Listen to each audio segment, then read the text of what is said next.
think, Drew Sidora? Did we not learn anything from the game with med school and Derwin when he politely slid you after he cheated on med school with you?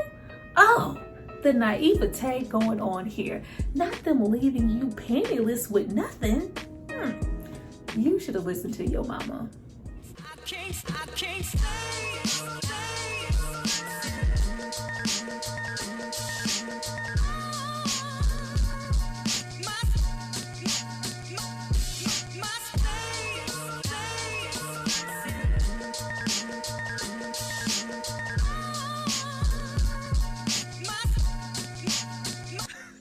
Hi you guys, welcome back to my channel. It's Tyra here with another struggle review, here to discuss The Past. Now this movie is from 2023 and it stars Drew Sidora.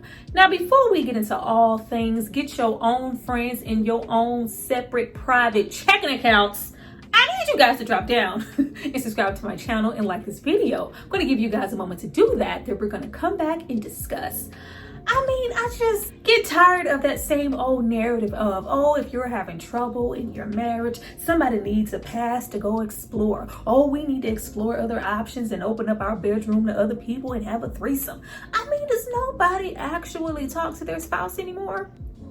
That's what it feels like. Because 9 times out of 10, the problems that we are having is probably not of a sexual nature in the first place. So what you need a pass for? Go back.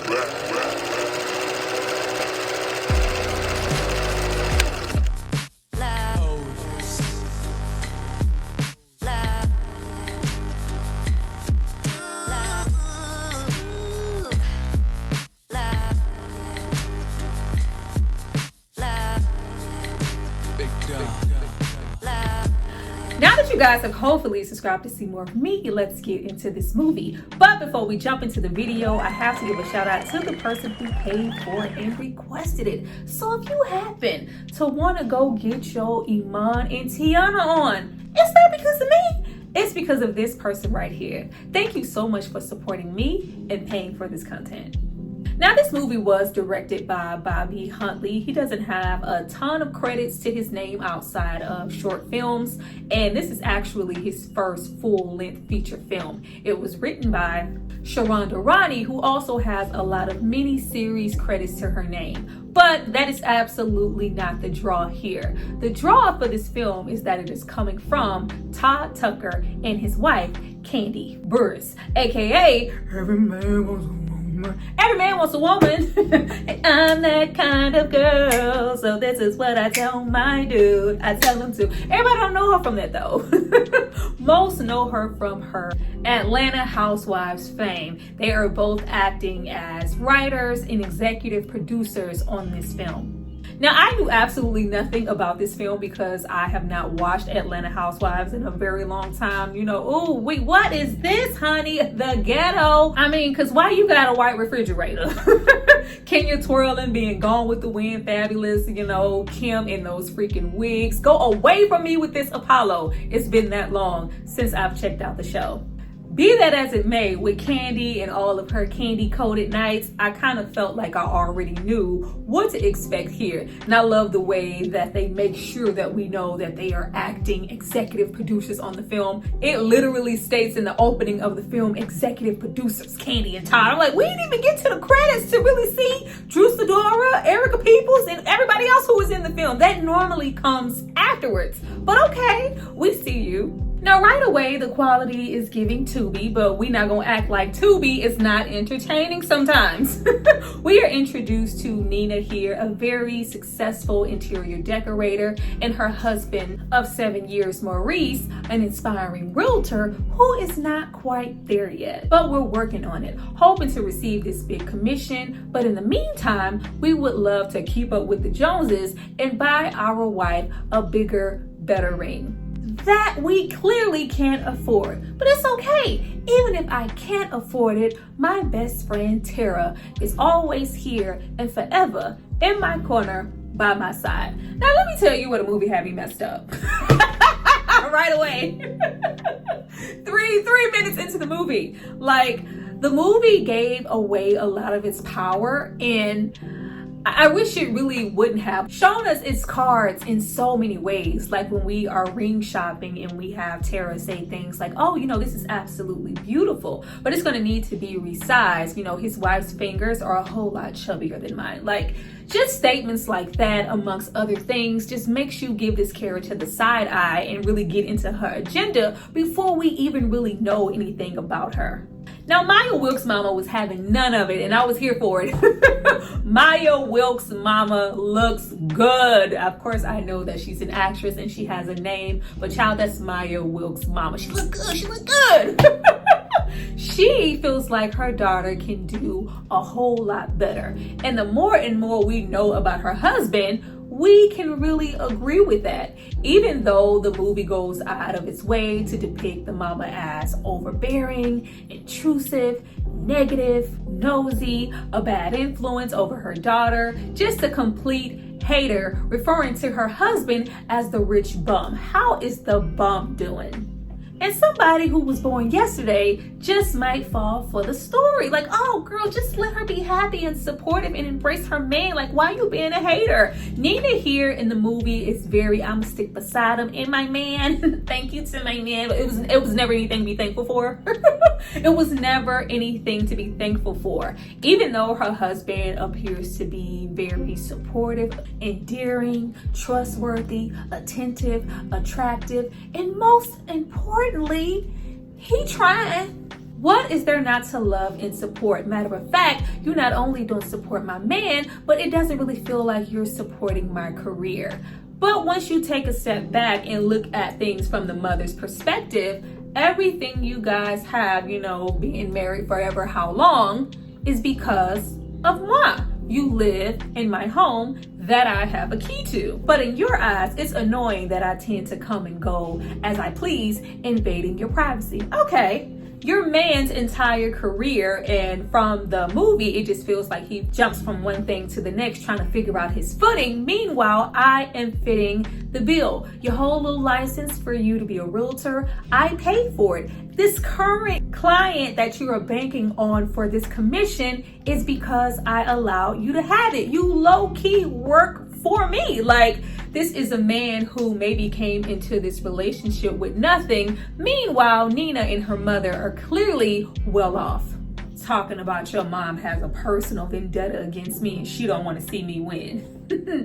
Get your own everything. It's giving street corner. It's giving bum. It's giving man who begs for money. Now, I'm all for championing and supporting your man and all those other good things, but from the looks of it, it's almost been 10 years. Yeah.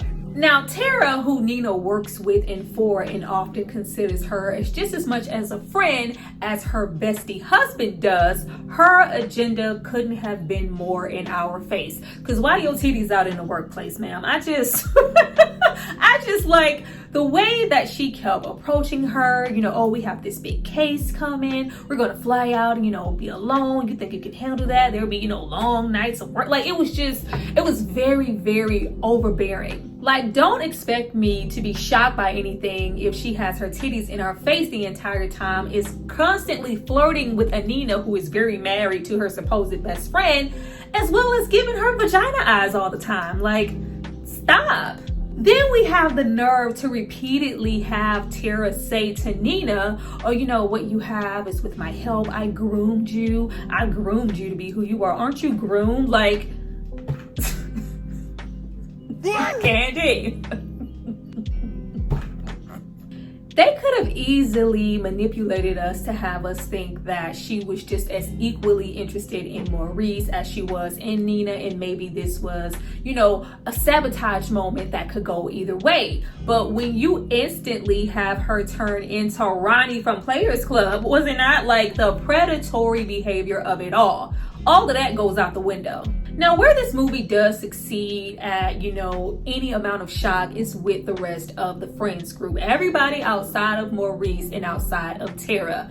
When we have them have conversations with more reason, it's just like you are trying to keep up with the Joneses. It's been 7 years. It's never taken you this long. We are sick of lending you money, and you are just receiving it as, how's the rich bum? Like, this is a man who is struggling and just can't really obtain this lifestyle that his wife is used to. His friends are sick of him, borrowing money. High key, you need to take more control over your relationship and maybe present the idea of the past, a past for you to sleep with other women. Aside from money, this is a way to assert your dominance and show that you are still the man in the relationship, regardless of what your finances are looking like. The past worked for me and mine. It could work for you and yours. High key, even at that moment, it wasn't working for that little friend of theirs, but that's neither here or there.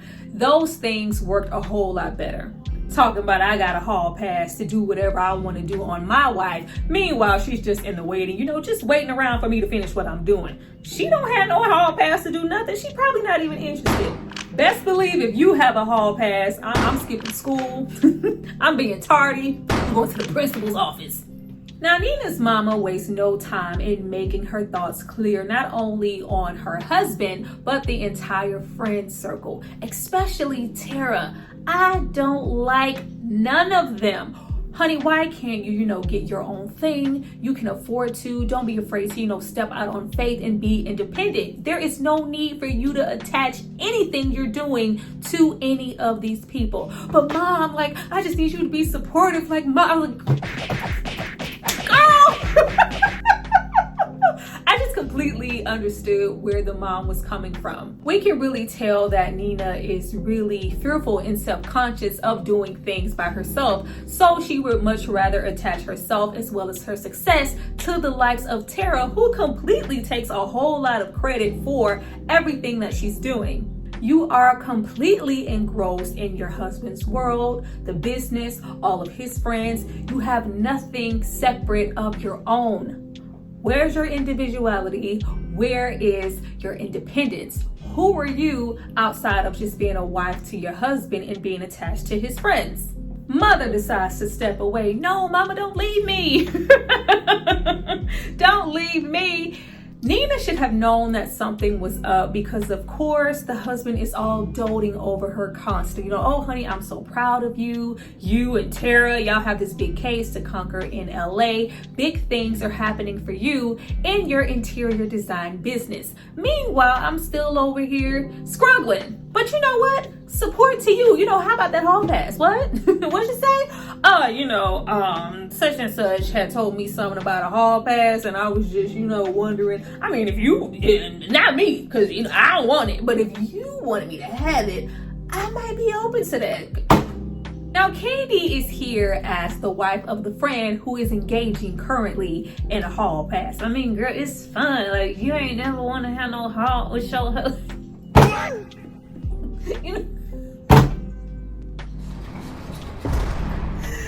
Candy is good for giving a tight. I mean, you ain't get the acting all around from many people here was like, all right. But pretty much every single female in the friends group sort of kind of maybe feels like a hall pass might not be such a bad idea.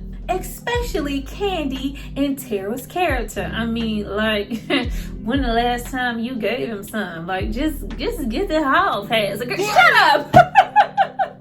But this prompts Nina to maybe feel like maybe I should gift this to my husband. Let's get into the hall pass versus the threesome.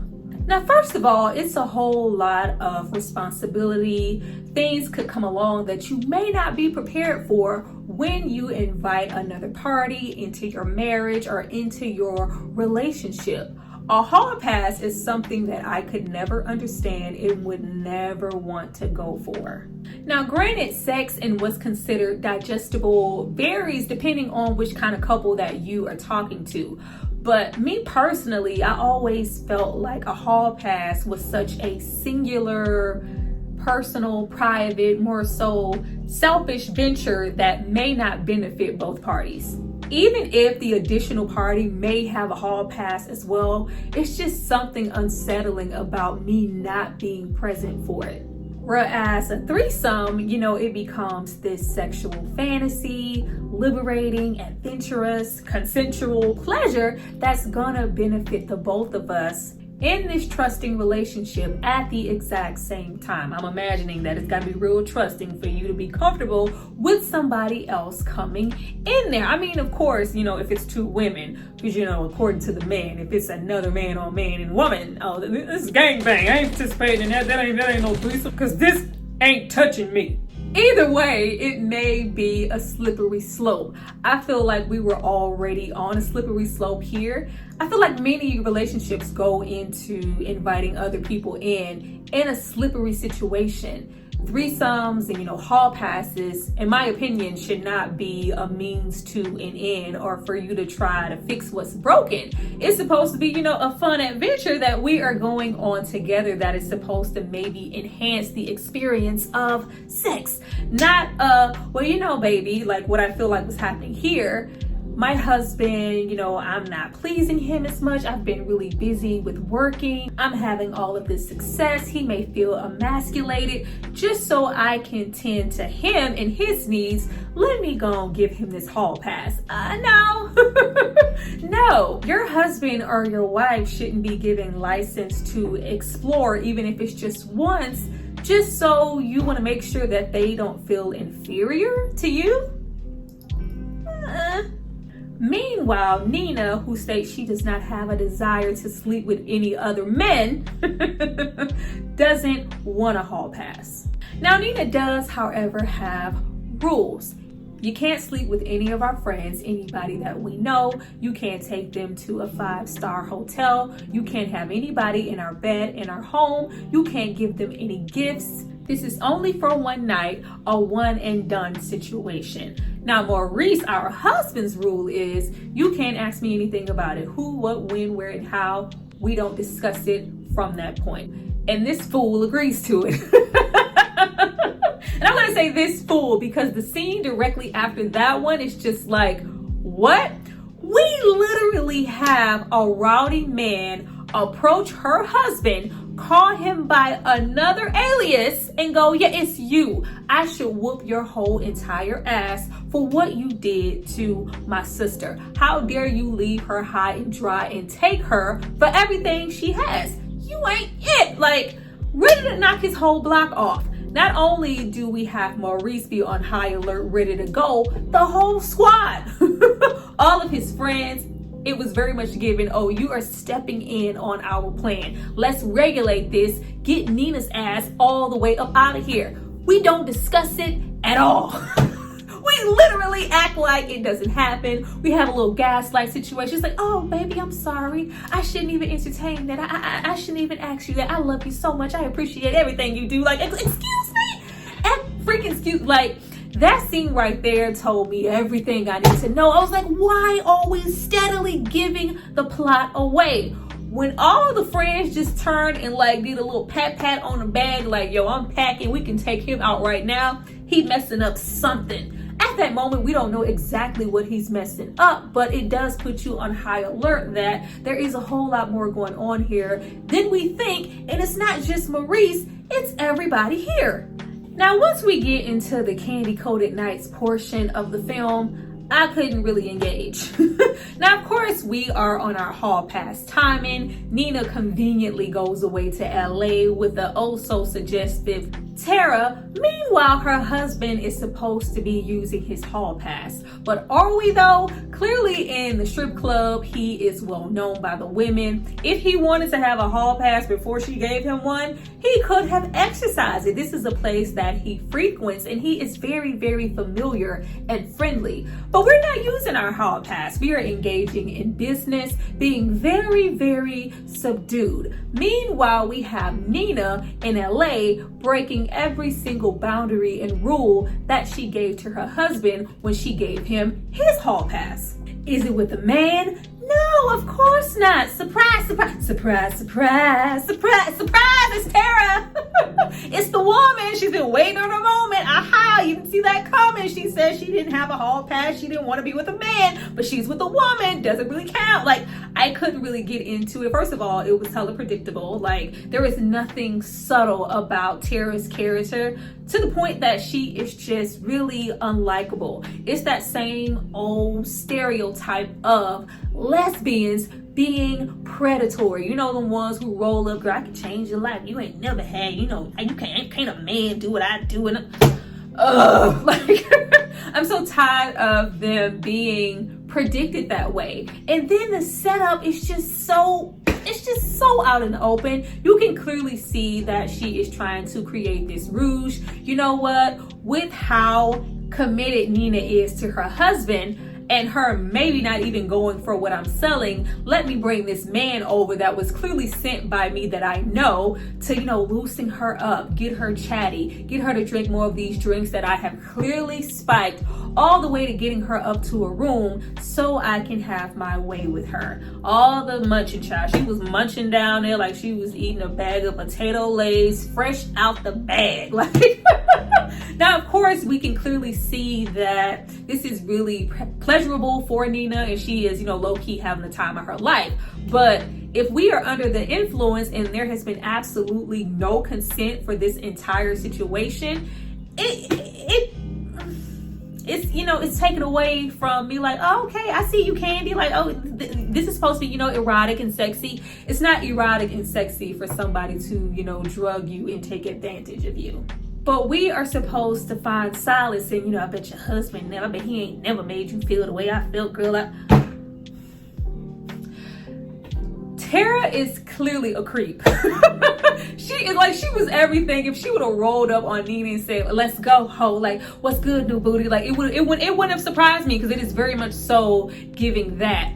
But we kind of flip it with the story when she returns home and her husband's like, you know what, I didn't even bother to use my pass. You know, what about you? And of course, she doesn't share what happened with her husband, but she does find herself not really wanting to engage with Tara. But, you know, oh, I just really can't stop thinking about her and how she made me feel, as if this was a good thing. Meanwhile, we are trying to set up the husband to be devoted, to be, you know, trying to make her happy, achieve more success in his career, you know, get her this ring. He is just presented as this model citizen who brought up the hall pass and encouraged it, but didn't really use it. Meanwhile, we have Nina over here lusting after her boss / Maurice's best friend, who is toying with her.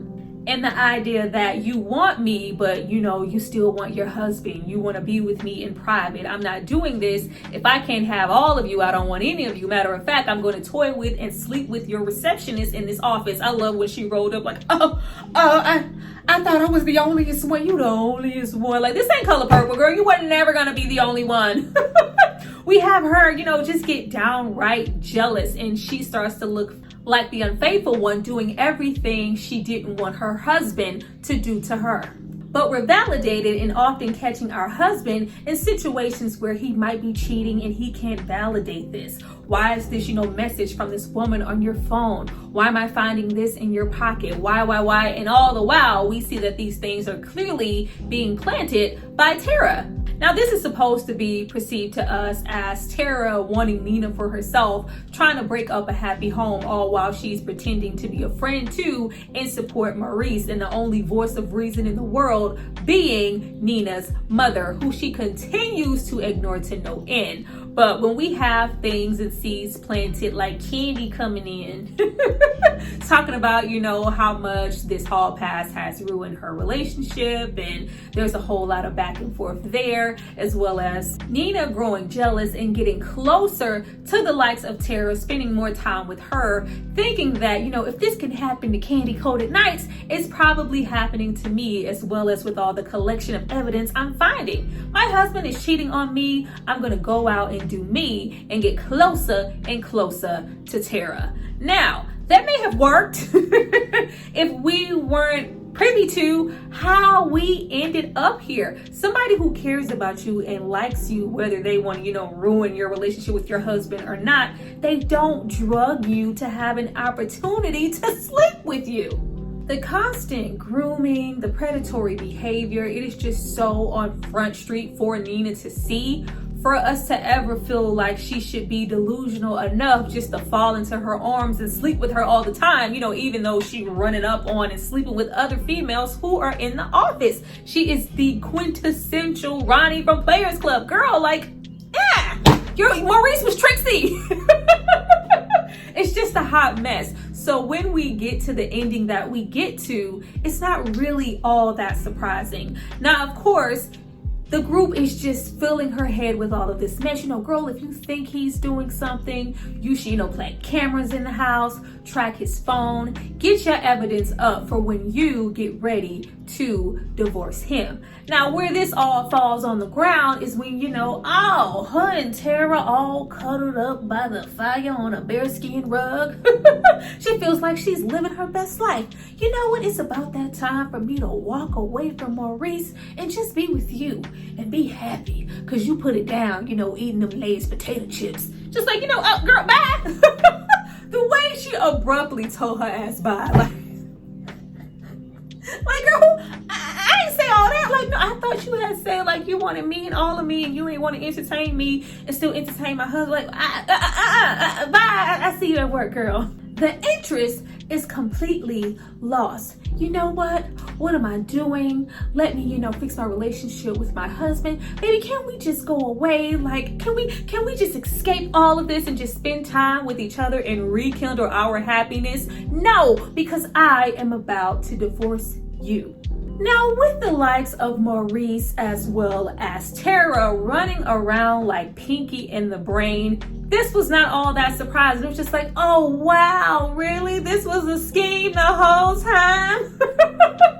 A scheme this entire time to take her for everything she has. Like a long scheme. You mean to tell me you've been entertaining this lady for almost 10 years to take her coins? Like, the dedication is real. The dedication and the trickery is real. Everything she tried to use against her husband, tapping the phone, the cameras, were all just to entrap herself.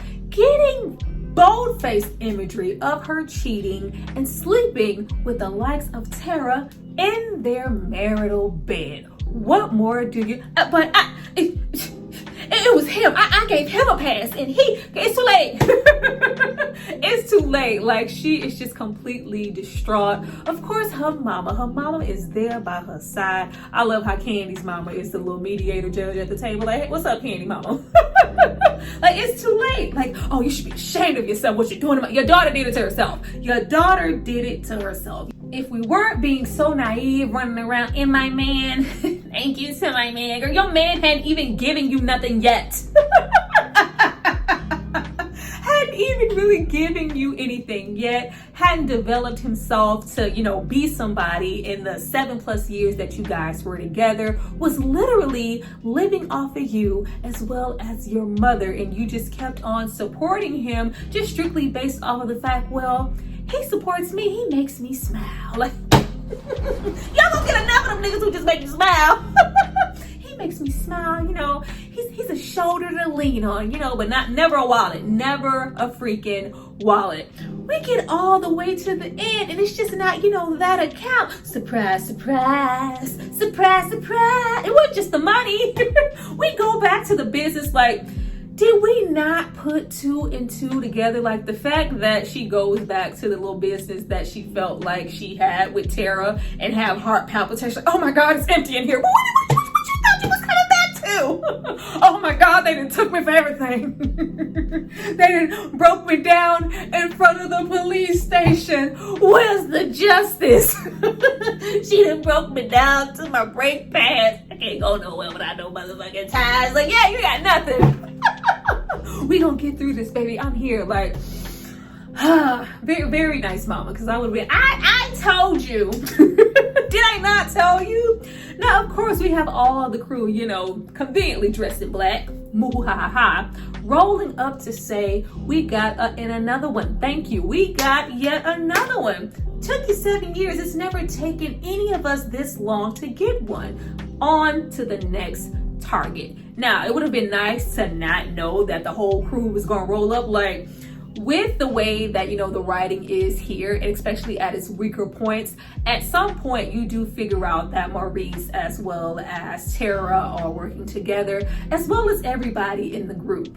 Now, if the movie hadn't been so overt with its agenda, I could have been genuinely in awe, like, all right, there were opportunities for it to go that way, but of course, we kind of at times decided to take the low-hanging fruit. But that's what happens when, you know, you get the pass. Well, you guys, that was my review for The Pass. Please drop down and tell me what you thought about it. Please drop down and tell me if you ever did the devil's tango with additional people. I would love to know your thoughts on this movie, as well as those type of experiences, if you would like to share. I look forward to, you know, reading your comments. I look forward to you guys dropping the money emoji below to represent all the money she got took for in this movie, because why? I see you guys next time for my next review. Bye.